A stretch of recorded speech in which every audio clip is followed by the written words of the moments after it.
Hola, hoy vamos a hablar de los fármacos antiarrítmicos. Lo que vamos a ver más o menos va a ser los mecanismos de acción que tiene cada uno de los grupos, aplicaciones y consideraciones clínicas que hay que tener a la hora de recetar este tipo de fármacos. Y bueno, primero para poder empezar a hablar de estos fármacos hay que recordar lo que es el sistema de conducción del corazón. Y para esto debemos saber que pues el bombeo del corazón está determinado por la red de células cardíacas especializadas en iniciar y de transmitir los impulsos eléctricos responsables de todas las contracciones coordinadas de cada ciclo cardíaco. Entonces también hay que recordar que cada ciclo cardíaco está formado por el sistema de conducción cardíaco.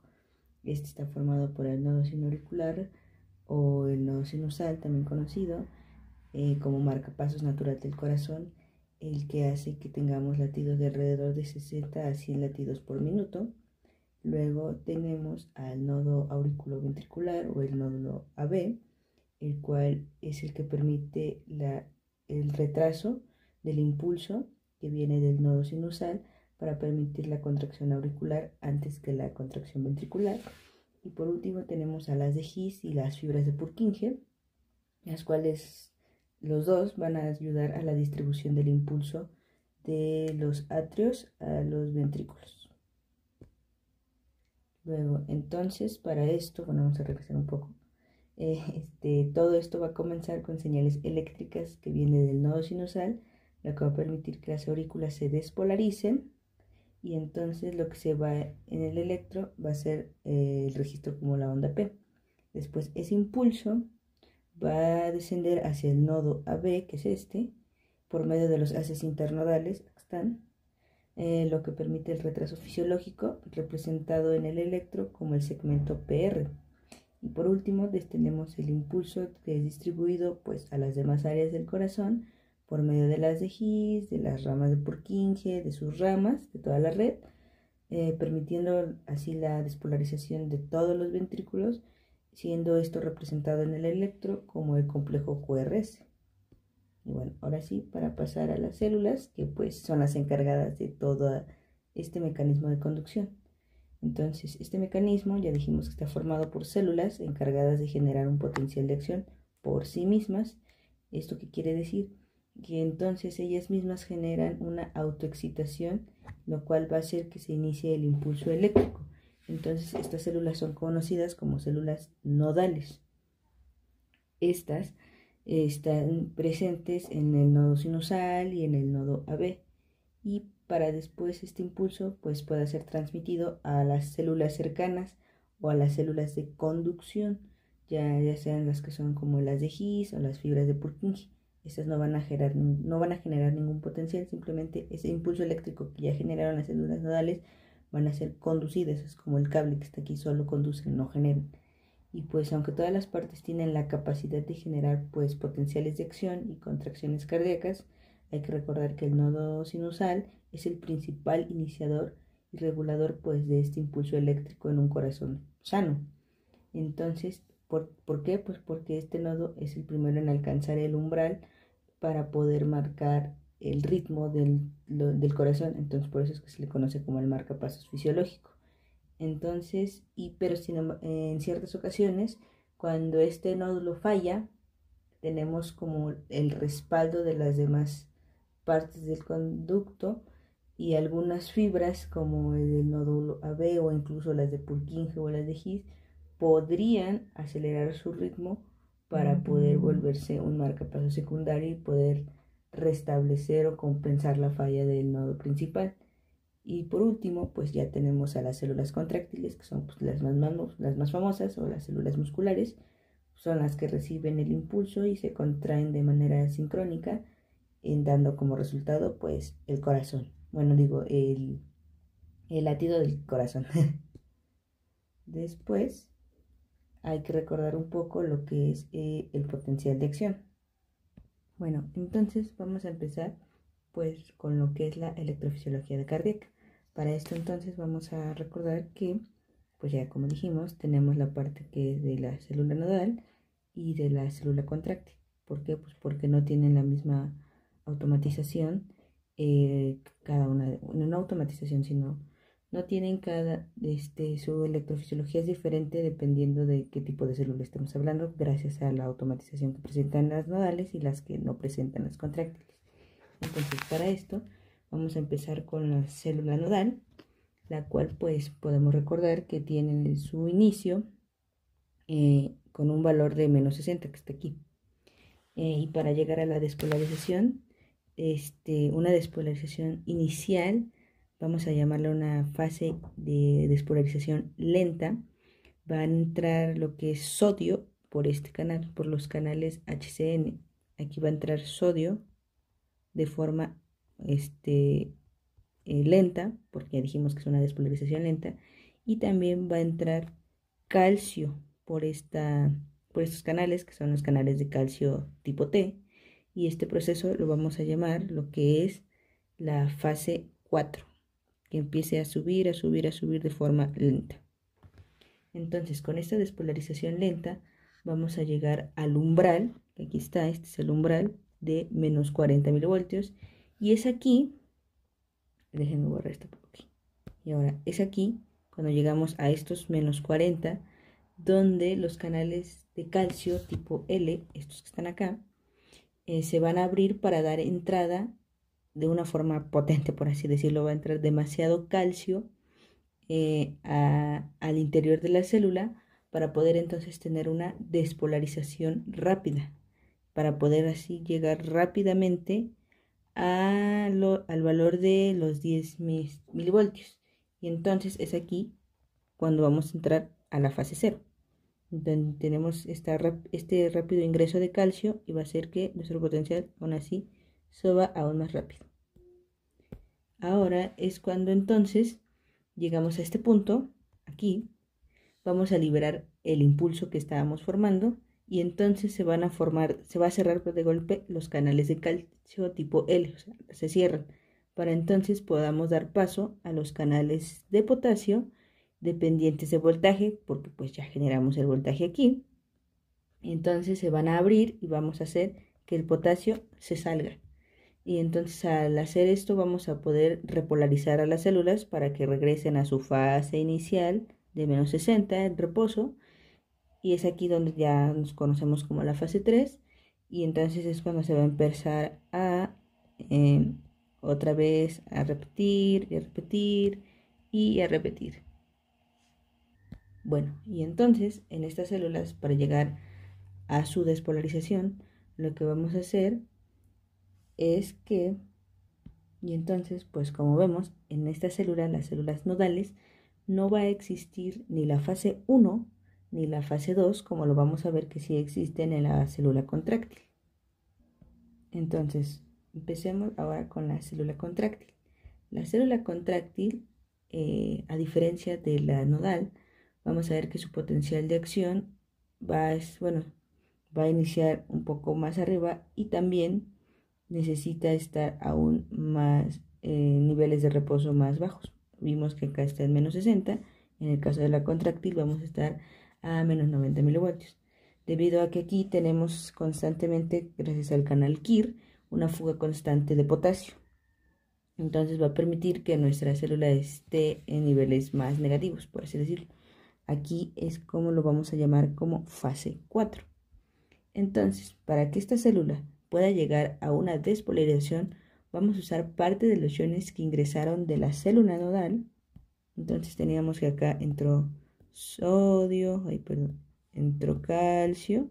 Estos que entraron, vamos a hacer que ahora pasen a la célula contráctil por medio pues de estas uniones gap que tenemos por aquí, para que entonces nos ayuden a elevar el valor a nuestro valor de umbral, que más o menos es de a los menos 70 milivoltios. Acá está más o menos el umbral, nos ayude a despegar, por así decirlo, y esto va a hacer que activemos a los canales de sodio, estos de aquí, para que entonces sigamos teniendo una entrada masiva y ya podamos tener una despolarización muchísimo más rápida. Aquí vamos a llegar sodio y ya teníamos sodio que entraba por acá, entonces vamos a hacer que de forma rápida lleguemos a los 20 milivoltios, o también conocido como la fase 0. Ahora es aquí donde los canales de sodio, al llegar a este punto, a estos valores, aquí, aquí, se van a cerrar, se van a desactivar para que entonces podamos activar a los canales de cloro y también pues a los de potasio. Entonces esto va a provocar una ligera caída de pues el potencial de membrana. Es aquí cuando se le conoce como fase 1. Entonces, teniendo en cuenta que también el potencial de acción en este punto se abrieron también los canales de calcio, pero de forma lenta, o sea, otra vez tenemos canales de calcio tipo L. Vamos a permitir que el calcio también entre y entonces vamos a entrar a lo que es la fase 2 y ya no vamos a permitir que el ingreso de estos iones bajen más, sino que lo vamos a mantener y entonces por eso que es conocida aquí como la parte de meseta. Y entonces es ahora cuando vamos a entrar a lo que es la fase 3. Aquí es cuando estos canales de calcio se van a desactivar y entonces este ion pues ya no va a poder entrar y al no poder entrar pues entonces otra vez, ahora sí vamos a permitir que los valores de la membrana pues caigan, se repolaricen y entonces tengamos otra vez sigamos teniendo la salida de potasio por medio de los KIR y entonces el potencial cae y va a hacer que pues volvamos a la fase de reposo o a la fase 4 como la conocemos ya. Entonces es así que nos damos cuenta que este sí tiene fase 0, fase 1, fase 2, fase 3 y fase 4, a diferencia de acá que no tenemos ni la 1 ni la 2. Entonces ahora vamos a ver qué es una arritmia. Ya entendimos pues cómo funciona de forma natural este sistema de conducción y cómo es que viaja pues la parte eléctrica del corazón. Sin embargo, la arritmia, entonces vamos a entender que es la alteración en la formación o conducción pues de este impulso eléctrico alrededor del corazón. Entonces hay que recordar que entonces el ritmo cardíaco de forma normal está formado, bueno, tenemos que tener en cuenta que la frecuencia cardíaca debe ser dentro de 60 a 100 latidos por minuto y que también debe ser generado por el nodo sinusal y pues pase de forma correcta, como ya lo había mencionado, del nodo sinusal a la B, a las de His, a las fibras de Purkinje, y si no, pues es cuando tenemos pues una arritmia. Entonces es aquí donde podemos, por así decirlo, clasificar la arritmia, ya sea por la frecuencia cardíaca o por el mecanismo por el que está hecho la arritmia. Primero vamos a empezar con lo que es la frecuencia cardíaca, que pues es muy fácil. Se clasifican en bradiarritmias o taquiarritmias dependiendo pues de la frecuencia cardíaca, claramente. Si son menos de 60 latidos por minuto vamos a entrar en una bradiarritmia y por el contrario, si tenemos frecuencias cardíacas mayores a 100 latidos por minuto, pues vamos a tener lo que son conocidas como taquiarritmias. Ahora, si pasamos al mecanismo por el cual están hechas pues las arritmias, tenemos primero la alteración del automatismo. Aquí lo que vamos a ver es que pues se aumenta el automatismo de los nódulos. ¿Por qué? Pues porque la membrana celular se va a volver anormalmente permeable al sodio en la fase 4. Entonces va a provocar el aumento de la pendiente de la despolarización y entonces, como ya habían visto, una despolarización lenta que ahora se va a volver demasiado rápida, aumentando por ende pues la despolarización y el ritmo cardíaco. Entonces va a ir más rápido de lo normal. Ahora, tenemos lo que es la activación desencadenada, la cual la podemos explicar como una fuga de iones positivos hacia dentro de la célula cardíaca, lo que van a generar picos, por así decirlo, en el potencial de acción, conocido pues como una extra despolarización, lo que puede ocurrir ya sea en la fase 2, en la fase 3 o en la fase 4. Entonces, ahora, como si fueran muy potentes estas despolarizaciones, pueden generar potenciales de acción aquí prematuros antes de lo que debieran pasar. Y ahí es cuando pasa ahora una activación desencadenada y pues genera una arritmia. Por último, tenemos por el mecanismo de reentrada. Aquí podríamos pensar que existe como una vía extra aparte de las que ya conocemos del nodo sinusal, AB, haz de His y fibras de Purkinje. Por aquí tendríamos una ramificación extra, por así decirlo, una vía accesoria que también puede conducir señales eléctricas. Entonces, cuando la conducción viene de forma normal, se distribuye, aquí va a hacer que se regrese al nodo o a las aurículas en general la guía eléctrica. Entonces vamos a generar una señal retrógrada, haciendo que pues las aurículas se puedan contraer de forma prematura antes de que el nodo sinusal pues logre generar una nueva señal y se forme un bucle y pues generemos la arritmia. Entonces, para ahora, pues ahora que ya vimos qué es una arritmia, cómo se forma o cómo están clasificadas, tenemos que ver pues que los fármacos que tenemos para sus mecanismos, pues tenemos una clasificación específica, la llamada clasificación de Vaughan-Williams, que pues está clasificando a los fármacos basados en su mecanismo de acción. De forma general tenemos 4 grupos, que son los bloqueadores de canales de sodio, que estos a su vez se van a dividir en 3 grupos, el grupo 1A, grupo 1B y grupo 1C. Desde que ahorita vamos a hablar de ellos más adelante. Después vamos a tener a los que ya conocemos como beta bloqueadores en el grupo 2. En el grupo 3 vamos a tener a los bloqueadores de canales de potasio. Y en el grupo 4 vamos a tener bloqueadores de canales de calcio. Entonces, vamos a empezar con los de clase 1. Los de clase 1, como ya dijimos, son bloqueadores del canal de sodio. Entonces, lo que van a hacer es que van a disminuir la velocidad de la despolarización en la fase 0. Entonces, lo que van a hacer es que van a prolongar o acortar el potencial de acción dependiendo de la subclase que veamos. Ahorita vamos a iniciar con la subclase 1A. Estos de forma específica lo que van a hacer que vamos a deprimir de forma moderada la despolarización en la fase 0 al bloquear igual de forma moderada los canales de sodio rápidos. Entonces, al deprimir un poco estos canales, vamos a prolongar la repolarización también al bloquear algunos canales de potasio. Entonces, lo característico de esta clase es que bloquean tanto canales de sodio rápido como algunos canales de potasio para poder prolongar la repolarización y deprimir la despolarización.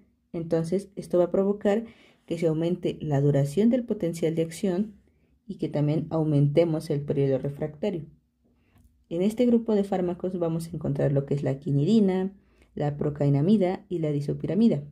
Estos fármacos entonces van a estar usados más que nada en arritmias auriculares y ventriculares. Principalmente, entonces, también como efectos adversos, van a presentar náuseas, vómitos, dolor torácico, visión borrosa, dolor de cabeza y tinnitus más que nada. Ahora, para la clase 1, pero subclase 1B, también es lo mismo, vamos a tener la misma función porque son la misma clase.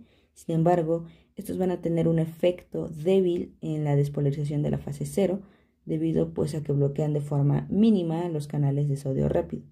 Entonces van a disminuir la duración del potencial de acción y van a disminuir el periodo refractario, pero pues de forma menos potente a comparación de la subclase 1A.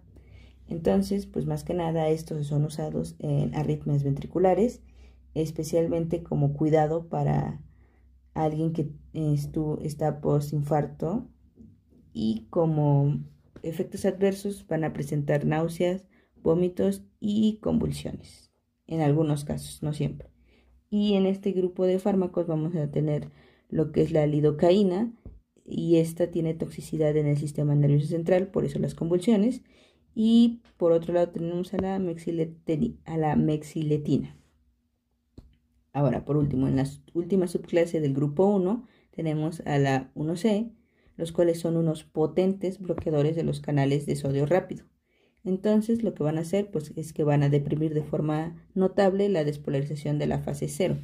Entonces, al hacer potentes bloqueadores, van a inhibir el sistema de conducción de las de His y de las fibras de Purkinje, y también pues van a tener un efecto limitado en la repolarización y pues en el periodo refractario. Es aquí donde vamos a incluir a fármacos como la flecainida y la propafenona. Estos fármacos más que nada están indicados para arritmias supraventriculares.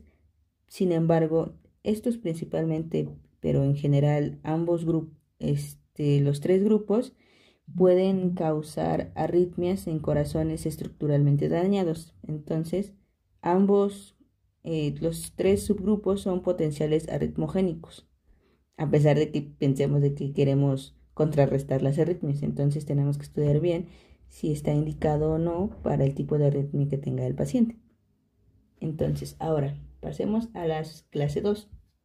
Esos fármacos de la clase 2 lo que van a hacer es que van a inhibir, pues ya dijimos que son beta bloqueadores, ya los conocemos, inhiben a las catecolaminas, más que nada en el corazón, tratan de inhibir receptor B1, lo que va a generar que disminuya el AMP cíclico y por ende vamos a disminuir la entrada de calcio al corazón, disminuyendo pues la contractilidad, ¿no? Entonces vamos a disminuir tanto el automatismo del nódulo SA y pues también la velocidad de conducción en el nódulo AB.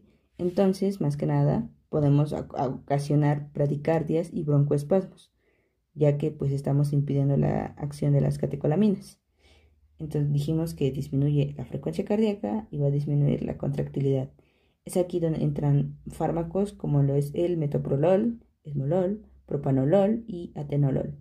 Estos son usados para controlar frecuencias cardíacas en una fibrilación auricular, en los flóter auriculares y también como cuidado prevención más que nada para arritmias en alguien que tuvo un infarto, ya que pues también son usados cuando hay aumento de la frecuencia cardíaca debido a una actividad simpática. Entonces, de este grupo de fármacos tenemos que el metoprolol es cardioselectivo y entonces es muy usado. El esmolol tiene una acción muy rápida, entonces es ideal su uso en urgencias. Tenemos el propanolol, el cual no es cardioselectivo, entonces también es útil para cuando queremos calmar la actividad simpática, como lo es el temblor y la ansiedad, pues el atenolol. Luego tenemos la clase 3, que son bloqueadores de canales de potasio. Estos hay que recordar que entonces son los responsables de la repolarización en la fase 3. Entonces, como consecuencia y como posibles sus efectos van a ser una prolongación del segmento QT. Entonces, justo como prolongan la fase 3, o sea, la repolarización, van a aumentar el periodo refractario. Entonces, vamos a tener el aumento de la duración en el potencial de acción y pues un aumento en el periodo refractario. Aquí vamos a tener a los fármacos como sotalolol, dofetilida, ibutilida y dronedarona, principalmente. Ahorita vamos a hablar de la amiodarona. El sotalolol también es conocido o puede ser usado como un beta bloqueador. La dofetilida y butilida son más selectivos y ya, la dronedarona. Pero ahora, específicamente, y creo el fármaco más importante de este grupo, vamos a tener que es la amiodarona. Pues es el fármaco más utilizado de toda la clase, pues porque tiene un amplio espectro, porque pues también además de bloquear, de prolongar la fase 3 al bloquear los canales de potasio, pues también va a bloquear canales de sodio y canales de calcio e incluso llega también a afectar receptores adrenérgicos. Entonces, pues justo pues tiene un amplio espectro y es el más usado. Sin embargo, también tiene sus contras debido a que contiene hierro y contiene yodo.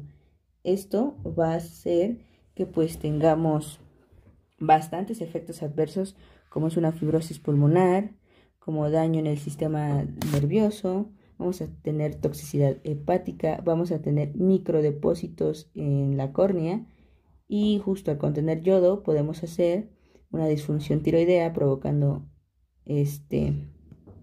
ya sea hipotiroidismo o hipertiroidismo, pues dependiendo del efecto. Y también, ya que es bastante lipofílico, va a tener una vida media prolongada, ya que se va a mantener por largo tiempo en los tejidos a pesar de que se deje de dar su administración. Se va a mantener ahí, pues va a seguir manifestando todos estos síntomas. Sin embargo, se ha tratado de desarrollar un fármaco que es derivado justo de la amiodarona, que es la dronedarona. Este fármaco trata de asimilarse lo más posible a la amiodarona, pero sin tener tantos efectos adversos. Entonces se hizo que sea menos lipofílica, que tenga una vida media más corta, que no contenga yodo. Y entonces vamos a hacer que vamos a tratar de disminuir estos efectos adversos. Sin embargo, se ha visto pues que no ha sido muy efectiva. Entonces, pues se sigue usando amiodarona a pesar de todos estos efectos. Entonces hay que considerar el beneficio-riesgo para el paciente. Y pues más que nada todos estos fármacos son utilizados cuando tenemos fibrilaciones auriculares y taquicardias ventriculares sostenidas. Por último, de la clasificación von Willebrand, vamos a tener a la clase 4, que son los bloqueadores de canales de calcio. Estos, pues como ya vimos entonces, van a inhibir a los canales de calcio tipo L específicamente, lo que va a hacer que provoque una ralentización de la conducción del nodo AB. Entonces, al hacer todo esto, vamos a tener una disminución de la frecuencia cardíaca y de la conducción del nodo AB y pues vamos a reducir la contractilidad del miocardio. Entonces, podríamos tener que en mal uso o administrado, pues podríamos generar hipotensión y bloqueo del nodo AB. Aquí es donde tenemos fármacos como el verapamilo y el diltiazem, los cuales son conocidos como no dihidropiridinas, los cuales hacen eso justamente, inhiben el canal de calcio, pero no son tan selectivos, entonces van a afectar tanto al músculo cardíaco como al músculo de los vasos, generando pues una vasodilatación, y entonces también, depende del caso, son usados para pues tratar la hipertensión. Y pues, pero más que nada, pues son utilizados para taquicardias supraventriculares, ya sea en fibrilación auricular o en flóter, o con respuesta ventricular rápida, y no se recomienda su uso en insuficiencia cardíaca con fracción de eyección reducida, debido a que pues ya tenemos reducción de la contractilidad y pues no queremos aún más. Ahora, otros agentes antiarrítmicos que no entran en la clasificación de von Willebrand debido a que pues, su mecanismo no se asocia a ninguno de los cuatro, tenemos a lo que es la digoxina y a la adenosina principalmente. Primero, la digoxina, pues esta va a funcionar de forma en que, como ya sabemos, pues el potencial va a generarse por la entrada de sodio, la salida de potasio. Y pues para que todo vuelva a la normalidad, tenemos a esta bomba TPasa sodio-potasio, la cual pues va a permitir que entre el sodio, salga potasio, etc. Sin embargo, con la digoxina la vamos a bloquear. Al bloquear esto, pues se nos va a quedar aquí el sodio y no lo vamos a poder sacar. Afortunadamente tenemos un intercambiador sodio-calcio, que entonces va a sacar sodio, va a sacar y va a meter calcio, mucho calcio. Y esto, pues a su vez, pues va a mejorar la contractilidad del corazón. Además de esto, va a estimular al sistema nervioso parasimpático, específicamente pues al nervio vago. Entonces, esto va a permitir la ralentización del nodo sinusal y pues del sistema de conducción AB más. Y entonces, con todos estos mecanismos vamos a hacer que el corazón se relaje y trate de volver a su ritmo normal. Y normal está indicado para pacientes con insuficiencia cardíaca y con fibrilación auricular. Por otro lado, tenemos lo que es la adenosina. Más que nada es afecta a los receptores de adenosina tipo 1. Esto va a hacer que se hiperpolarice el nodo AB, porque todo esto está en el nodo AB más que nada. Entonces eso va a hacer que se bloquee de forma transitoria, lo que va a hacer que se reinicie el ritmo, o sea, lo vamos a dar como un reset casi para que vuelva a su ritmo normal. Y entonces lo que va a provocar es que vamos a disminuir la automaticidad, vamos a disminuir la velocidad de conducción y vamos a beneficiar al periodo refractario pues para que podamos reponer la arritmia. Entonces pues es útil en taquicardias paroxísticas supraventriculares más que nada.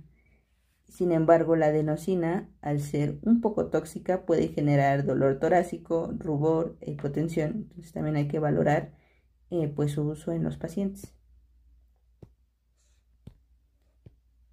Entonces, como contraindicaciones generales, tenemos aquí una tabla que nos va a decir la clase A, subclase A, B, C del grupo 1, los 2, 3, 4 y las indicaciones principales que tenemos dependiendo claramente del mecanismo. Por ejemplo, en la subclase 1A, como ya habíamos dicho, vamos a tener un bloqueo AB, no se puede dar insuficiencia cardíaca grave, no tenemos con el QT largo, porque pues claramente ya lo está provocando de forma normal el medicamento. En el 1B dijimos que entonces al bloquear pues los canales vamos a hacer que de forma normal, al ser ralentizadores de la frecuencia cardíaca, pues vamos a generar aún más bradicardia severa. Entonces en una bradicardia que ya tenemos no se pueden dar, tampoco en el bloqueo AB, en alergias a los anestésicos, a hepatopatías, etcétera. Y también en el subgrupo 1C, entonces aquí no lo podríamos dar por la enfermedad estructural, debido a que estos dijimos que eran potentes deprimidores de los canales de sodio rápido. Entonces tampoco está indicado en un paciente que tuviera previamente un infarto o que incluso también tuviera una disfunción del nodo sinusal. Y bueno, para el grupo 2, claramente al ser beta bloqueadores, estarían contraindicados principalmente para pacientes que tengan asma, EPOC, bradicardias, insuficiencias cardíacas descompensadas o incluso que también tuvieran un bloqueo del nodo AB. Ahora, para el grupo 3, tampoco estarían indicados para una bradicardia, para una disfunción tiroidea, para una fibrosis pulmonar, que tenga el QT largo, o el embarazo. ¿Por qué? Pues porque ya dijimos que aquí entran el fármaco como la amiodarona, que es muy tóxico y que puede generar más que nada consecuencias aún más adversas debido a los efectos que ya tiene y agravar padecimientos ya tenidos como lo que era la fibrosis o disfunción tiroidea. Para el grupo 4 tenemos que no están indicados para una insuficiencia cardíaca sistólica, para bradicardias, para bloqueos AB, para hipotensión o en una combinación con los beta bloqueadores.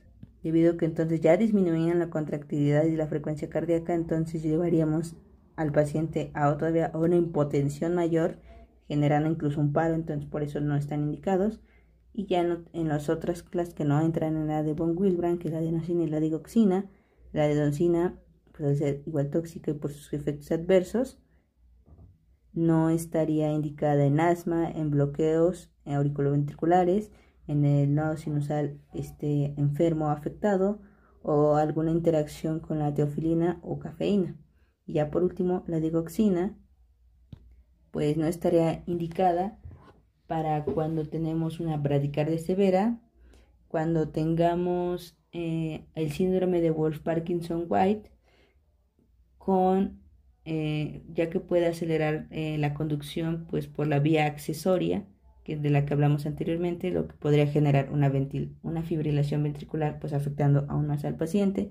Tampoco podríamos tener en pacientes con hipopotasemia, pues debido a la función del bloqueo y del intercambiador. Gracias, pues esto sería todo y pues espero que hayan aprendido un poco de antiarrítmicos y me haya dado a entender. Gracias.